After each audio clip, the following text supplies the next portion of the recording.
you ever noticed how some adjectives in English are followed by prepositions? These combinations help us express ideas and emotions more clearly. When a preposition comes directly after an adjective, it's called an adjective complement. For example, in the phrase afraid of spiders, the word of is the preposition that completes the meaning of afraid.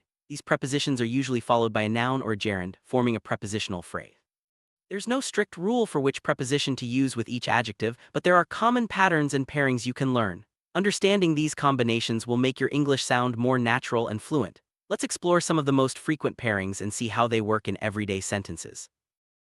Now let's look at some patterns that can help you remember which prepositions go with which adjectives. Synonymous adjectives or words with similar meanings often use the same prepositions. For example, afraid of, scared of, and terrified of all use of. However, be careful, sometimes similar adjectives use different prepositions like upset about, displeased with, and hurt by.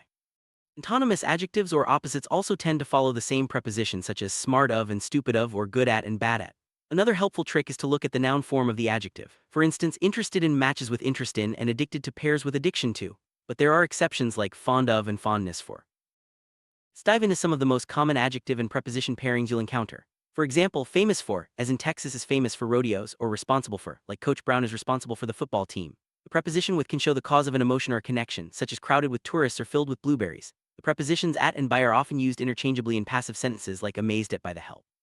However, only at works for skills, good at playing guitar. In can show involvement as in interested in astronomy, while from emphasizes difference or result like different from blue or tired from studying.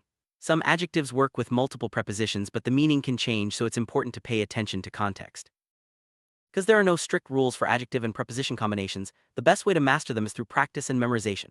Pay attention to how these pairings are used in everyday English, whether you're reading, listening, or speaking. Try to notice patterns, especially with synonyms and antonyms, and check the noun forms for clues. Remember, some adjectives can take more than one preposition, but the meaning might change depending on which one you use.